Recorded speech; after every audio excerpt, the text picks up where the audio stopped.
it always comes back to me around play. Like, we do this to play games. And I love to play games with people. When there are gaps in my schedule that I can fill with gaming, I'll reach out to be like, hey, do you want to be on a couple one shots just for fun? Because the experiences at the table are what makes the memories for me. And so as someone who writes games now, I want to provide the tools in order to have those great experiences, because that's the most important thing to me.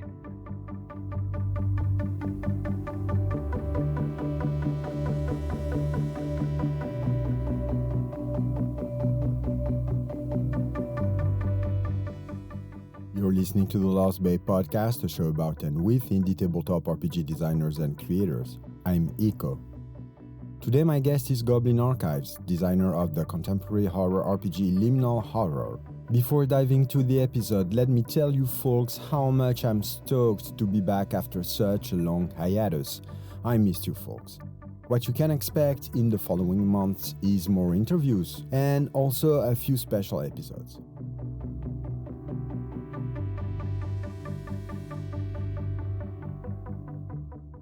Anyway, back to business. Today we'll talk about Liminal Horror.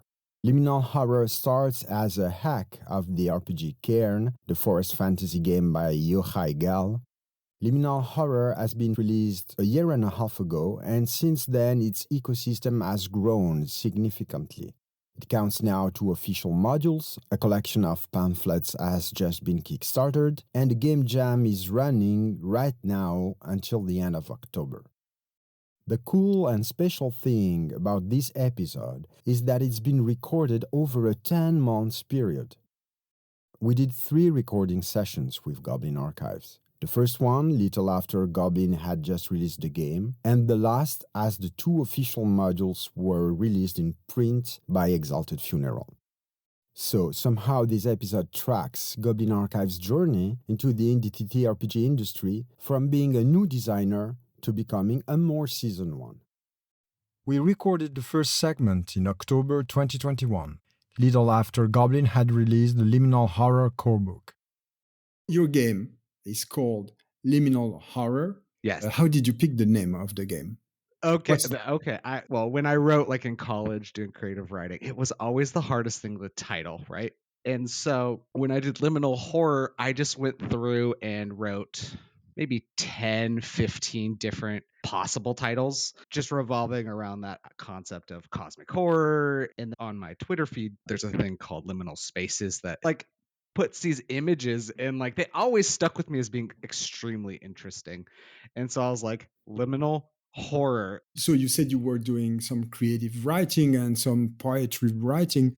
Were you writing horror or about horror? I guess now looking back, they definitely do fit into the genre of horror when I was writing. Maybe it was just because I was an angsty 20-year-old. There's a sort of horror to being that age and not knowing the world. But horror has never actually been the genre that I spend the most time in as a reader and a watcher.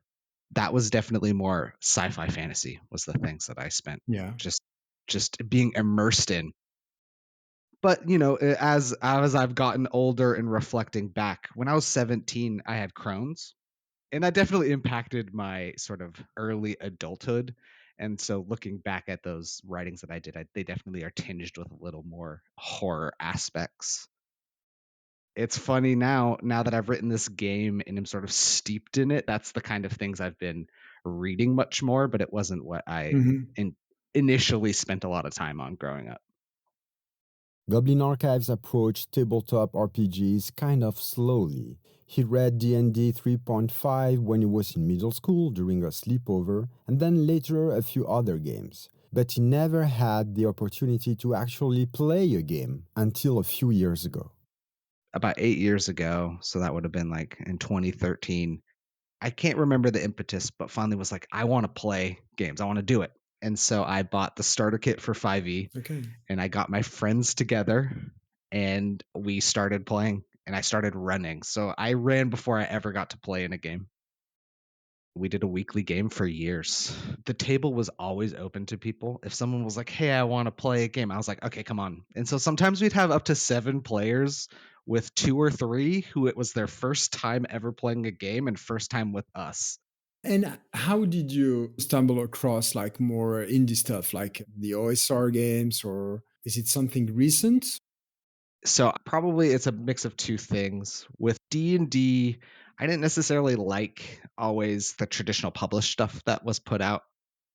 I saw something online like of Caverns of Thracia, and I was like, "Oh my gosh, this is so cool!" And that's sort of those older modules, and started to look outside of that 5e ecosystem, and then just starting to bring stuff in. Like I would just pull adventures offline and sort of like meld them together, throw in DCC stuff into like Ravenloft. And then I found myself on my summers just like downloading PDFs and just reading like every game possible. During quarantine, during COVID, right? Yeah. I started to buy games from Exalted Funeral as maybe a stress and control. I'm fortunate enough that being a teacher, I had no impact on my income and stability. While COVID was definitely difficult, financially, it wasn't for me. And so, one of the things I like about zines and small games is that I can directly support the artist and creator. So I'm just buying games left and right. I'm running games online weekly now when we were all fully online just because there was nothing else to do. So I start playing a lot more and start collecting more. And then listening to podcasts, really. Oh, yeah. Listening to other people play different games and be like, oh, these are the kinds of stories that you can tell. Friends at the Table is very influential to me in regards to storytelling and what can be told. Also, during the past year or two, I've been listening to more horror podcasts, listening to Old Gods of Appalachia, the Magnus Archives, the White Vault, all of which deal with these similar horror, cosmic horror themes. And then, spring of this year, I listened to the first episode of The Lost Bay. By the time I started listening, there was like 3 or 4 episodes out. And so I ended up listening to them each day as I remember distinctly I'm washing dishes. So I was doing chores. I was like just immersed in it and then sort of get this idea that, hey, I can make a game too.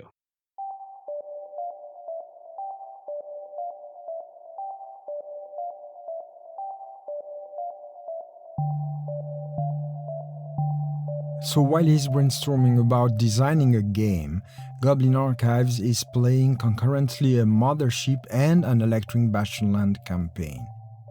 He wants to write a lightweight system like the ones he plays and decides to build Liminal Horror as a hack of Cairn, the game by Yochai Gal.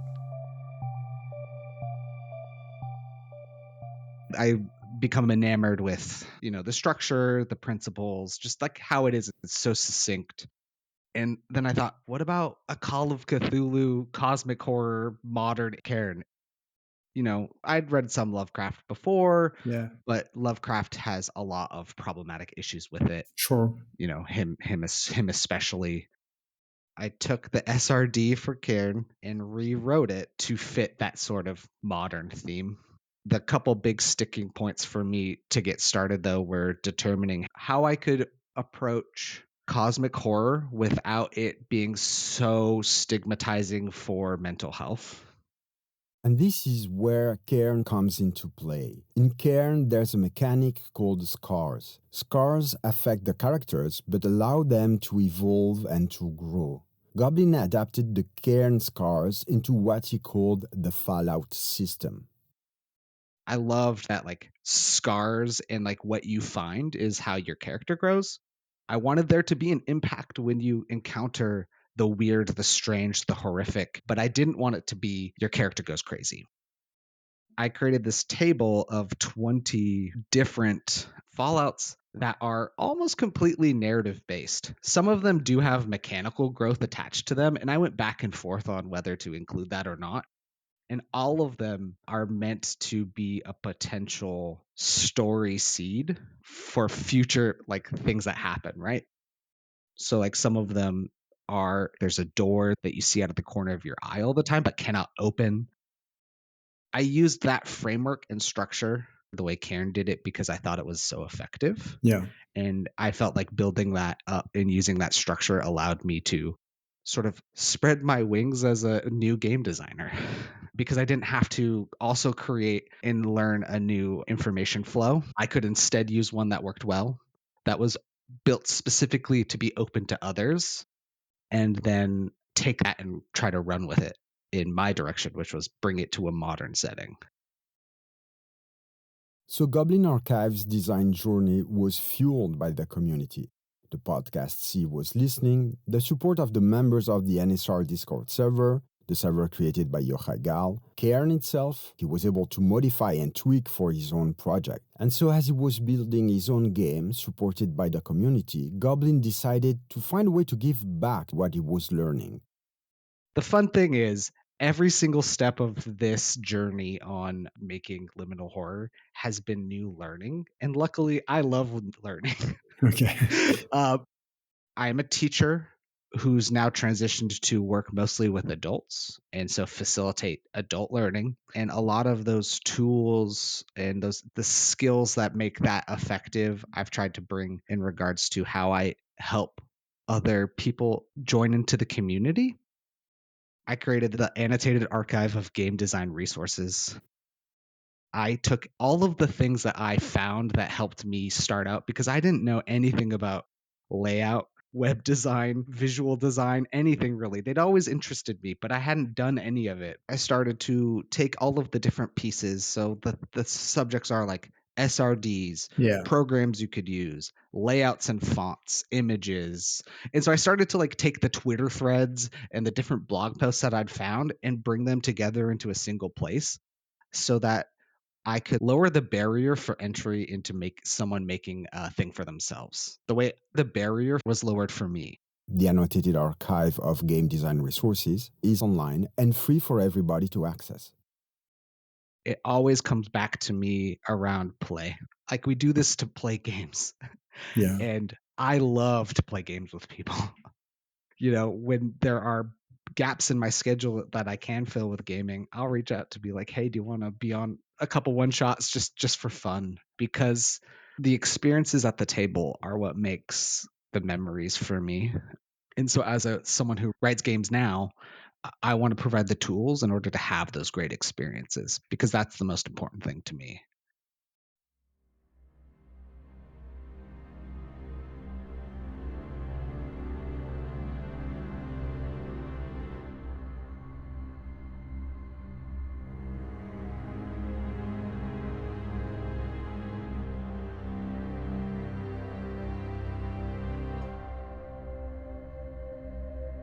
Little after the release of the core rules, Goblin Archives started working on an adventure inspired by John Carpenter's movie The Thing. Now the mold is released in print by Exalted Funeral. It's written and laid out by Goblin Archives.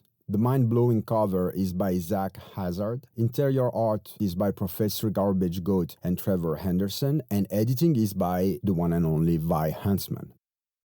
We recorded the following segment in early 2022 as Goblin Archives was running a crowdfunding campaign on the platform itch.io to bring the module to print. It's been the idea I've had almost the entire time that I had Liminal Horror in my head. I was like, I want to do the thing, but set in a mall. Malls are the perfect dungeon, right? And slowly the actual concepts of like how it would work fell into place. But between when we last talked this fall and then this launching January 2nd was this sort of bigger push online in terms of itch funding and the possibilities that opens up. I'm fortunate enough that with my job, I've been able to save to be able to self fund, but getting good editors, getting good artists, it costs a lot of money. The mall became a thing that I just couldn't necessarily self fund in a short amount of time. It would have just taken a long time to save.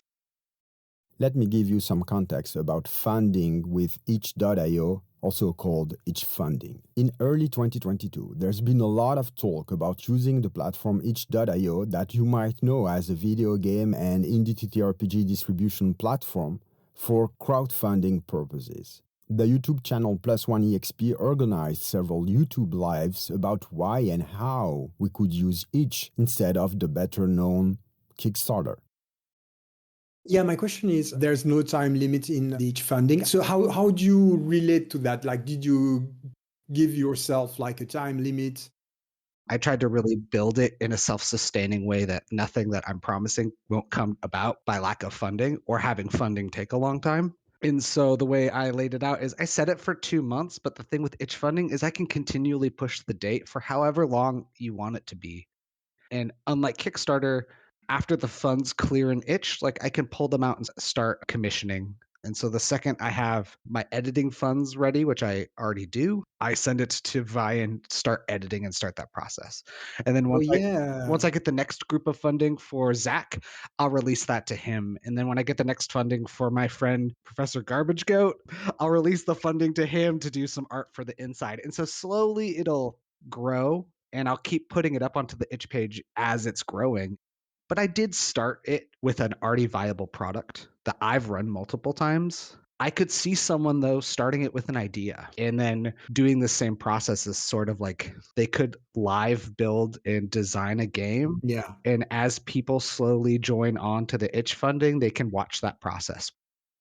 Each funding is much more malleable than Kickstarter. You can basically lay out the campaign as you wish. Goblin Archives set several backing levels, and some of them came with very unusual rewards for backers, like watch a horror film with Goblin Archives, or talk with him about a project you are designing. And again, this was sparked by the Plus One EXP funding series on YouTube, so you get it right after you finish listening to this episode. Go on YouTube and watch the entire series on each funding. I wanted to find tiers of backing that I could offer just in general, even removed from the mall.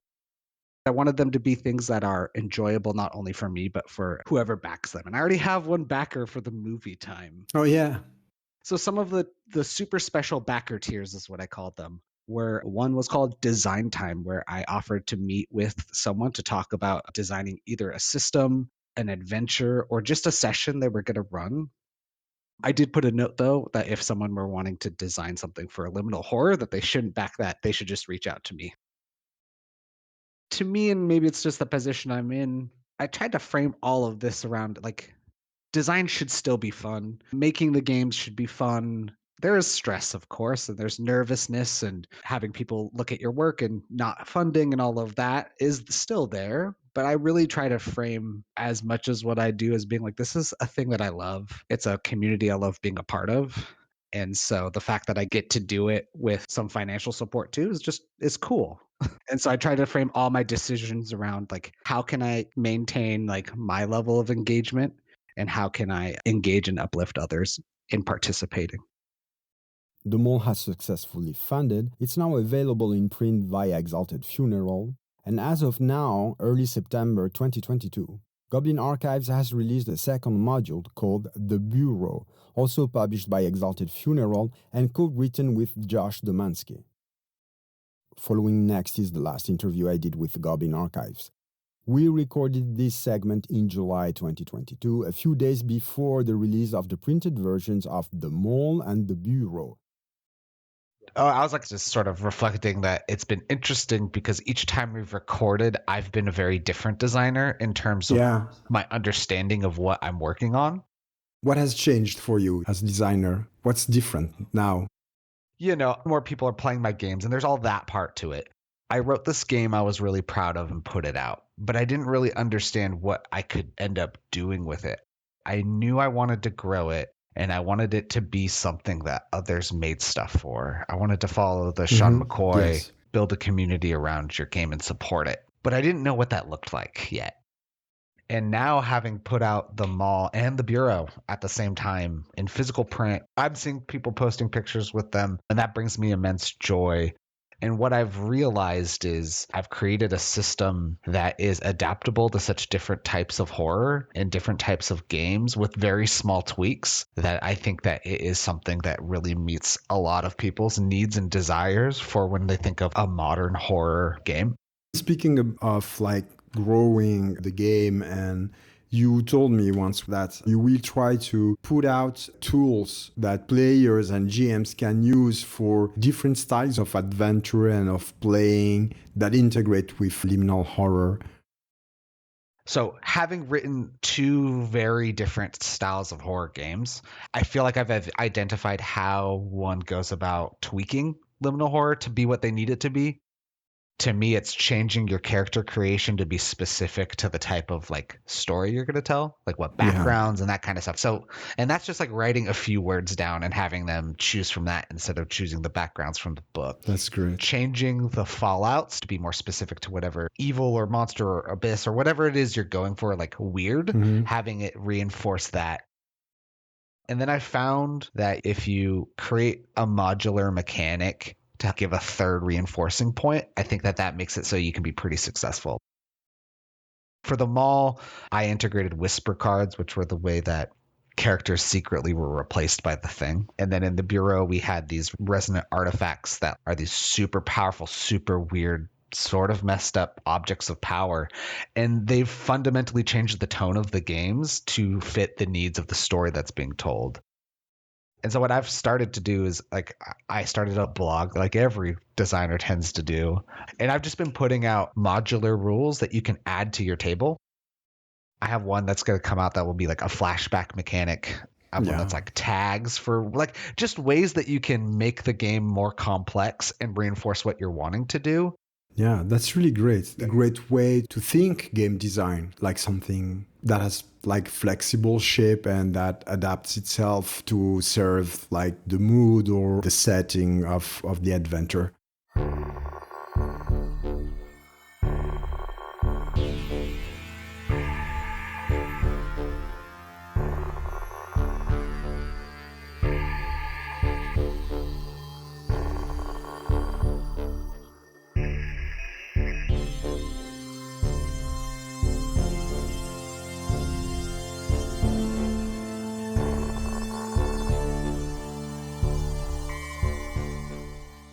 The Mole is a beautiful 34 pages black and white zine with a fantastic cover art by Zach Hazard. And a quick warning, in the following segment there will be a few spoilers. So if you're planning to play either The Mole or The Bureau, you might want to skip to minute 29. You could just listen to this segment once you play the modules. The Mall is a horror scenario that has players as either employees or visitors to a 1990s mall in Oregon. Have two things happen. One is that the mall gets ripped out of time and space, and so they're physically trapped there. And then the second part, which is maybe more concerning, is the fact that there is a thing-style monster that is eating, assimilating, and replicating people. And so how this looks in play is you have players trying to figure out, oh my gosh, how am I going to get out of here? How are we going to survive? And then they slowly start to realize that, hey, this monster is looking like other people. And then they start to realize, hey, this monster could be looking like other people at the table. So the way players know if their character is turning into the thing or monster is they draw cards which have prompts. Those cards are called whispers, and the content of the cards is not revealed to the other players, nor to the GM. I watched the movie and I like sort of noted how people acted and responded, and I used those to help inform the prompts I put. Some of them are like get in someone's face, question someone. There are these like narrative prompts for someone to act upon. But the player is the only one who ever sees this card. So they get to choose how to interpret it. And sometimes that openness can take a little bit for people to get used to. Like the direction is to act on it, but they don't have to. One of the things I wanted to carry from the thing is how us, the audience, like we don't know if Kurt Russell has been replaced at the end. Like we're left with the sense of unknown and tension that builds and builds and builds. I don't know if other people have been replaced. We're playing a horror game. Sometimes our characters make odd or weird or concerning decisions. And I wanted it to be where the other players at the table, even me, the facilitator, doesn't know if that's because, oh, that's just this character role playing in the stress of the situation, or if they're actively working against us. The second official module for Liminal Horror is The Bureau, written by Goblin Archives and Josh Domansky. Here's Goblin about it. They said, hey, I'm wanting to write a module for Liminal Horror, and I think I would like to co-write it. Are you interested? The pitch was, it's Control meets Gradient Descent. Control is an action horror video game developed by the Finnish studio Remedy Entertainment, and Gradient Descent is a module, a mega dungeon for the sci-fi horror tabletop RPG Mothership. Gradient Descent is truly something special. It's the thing I've run the most. There's nothing like it. So I looked at my schedule and I was like, I don't know if I have time for this, but I couldn't say no. And I am the most glad I didn't say no, because writing that with Josh has been one of my most favorite things I've done in tabletop. How did that work, co-writing? I mean, like working together. So this had been an idea that had been in Josh's mind for quite a while. And so they had a really great spec document in terms of like the overall scope and sort of what kinds of things would need to be written, which helped because then when I came in, we talked it through and started to like really nail down specifics in terms of how things worked. Then Josh wrote 3 floors and then I wrote 2 floors, and then we edited each other's stuff. And then we sort of like went back and forth. It was a constant sending of stuff like, hey, here's what I wrote, here's what I wrote, here's what I wrote. And then the front matter and the back matter, we like co-wrote or divvied up based on like what was our interests. Like I wrote like the monster stats, and we each wrote different objects of power and then would go and edit and give each other feedback. And it was super motivating for me when I see like Josh wrote one of the floors. I was like, oh my gosh, this is so great. And then I was like, okay, now I need to write mine and I want to make Josh proud. And then we just sent it back and forth and gave tweaks. When I look at the text itself, it feels cohesive, even though it is 2 people writing it.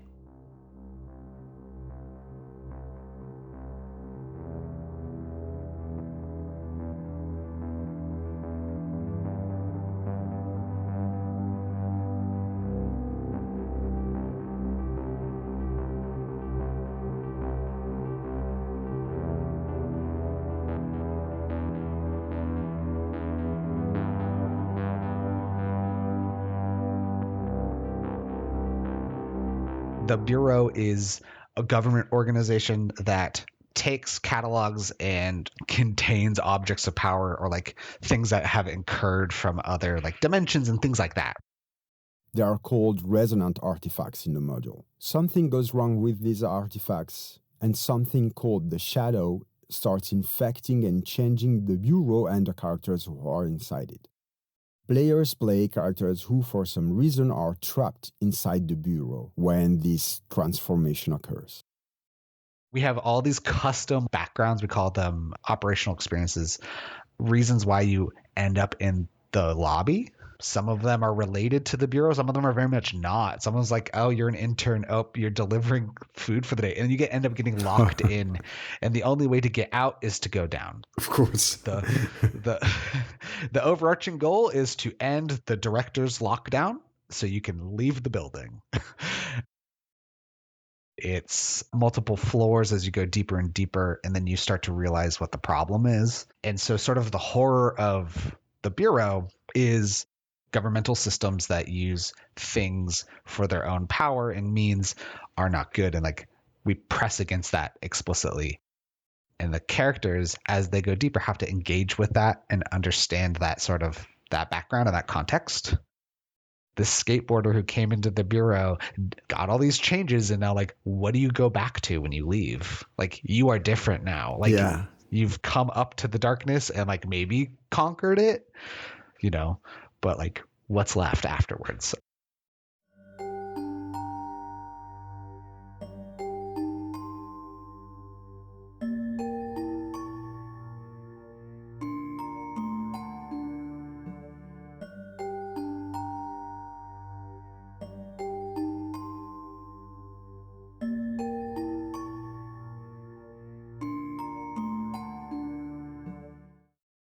Goblin Archives' next project is a collection of pamphlets for liminal horror inspired by Bay Ocean.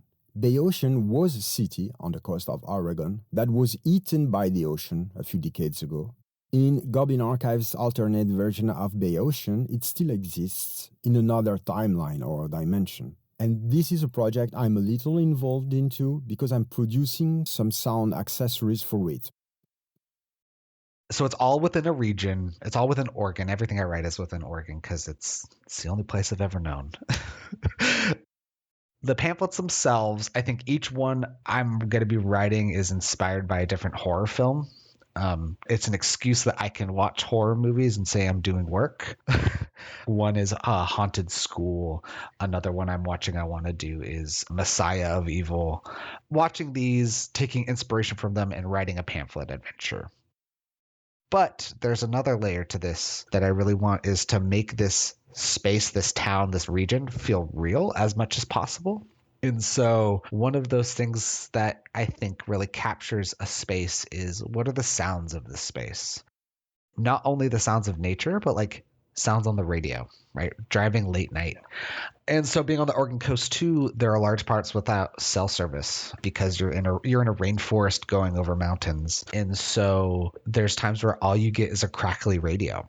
Tying that in with this idea of if this is a world where weird things happen, there would definitely be a radio show about them. With Eco, we're doing a thing to try to capture some of the soundscapes of Oregon that would interplay between diatribes about the weird goings on and music, like music on the radio. I mean, that's something I'm super excited about. We're going to produce like the sound of that radio. And because of a very unique and lucky coincidence, years ago, I've met a person who is a sound recordist, like they're like an artist sound recordist. They record sounds of nature, and they happen to live in Oregon, and they recorded a lot of nature sounds in the Bay Ocean area. So we're going to use actual sounds recorded in the place where the collection of pamphlets you're writing is located. And I mean, that's absolutely great. That's so great. So yeah, I'm super excited for it. I think that as much mixed media that can be integrated with RPGs, I think is just so fun. How we can integrate other senses or other medias only benefits and helps build this layered narrative. Are you aiming at a number of chapters or pamphlets for this new adventure? Are you going to release all the pamphlets together? You know, I have this overarching vision for what I want it to be, but the actual specifics I don't just yet. And so I get to discover it myself. I get to make the push pin board in order to write it. This will be my first time writing pamphlets. I understand they have different complexities than writing a full module, but just the amount of words and space and scale will allow me to do them slightly faster, I think. Fingers crossed.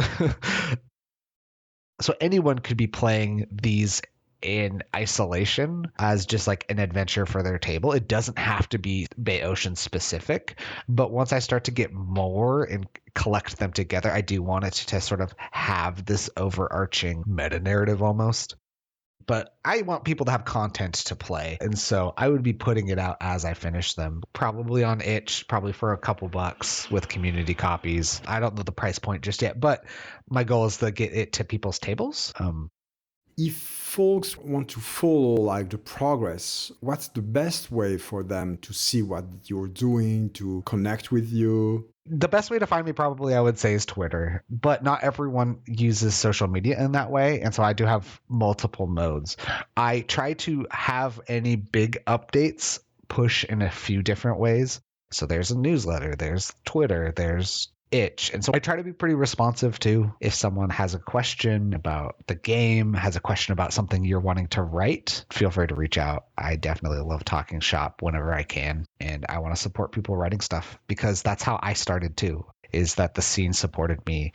This podcast itself, like, planted that seed and idea, and then Yohai helped immensely throughout the process of writing and answering my questions and helping me get the website up and helping me do that. And so to me, it's important to pass on to others that level of support and expose practice, because that's how we lower the barriers and bring great voices into the scene, and voices that don't just look like me. You don't see me, but I'm a white dude with a beard. Like, I want to be able to bring other people in that have different perspectives and support that.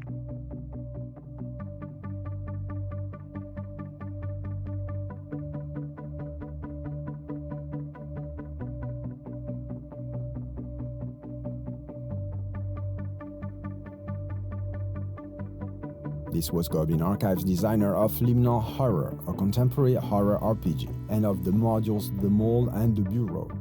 Tales from the Void, the Liminal Horror Game Jam, is running from September the 5th to November the 1st. As always, I'm going to put all the links in the show notes and on the episode page on the Lost Bay Studio website.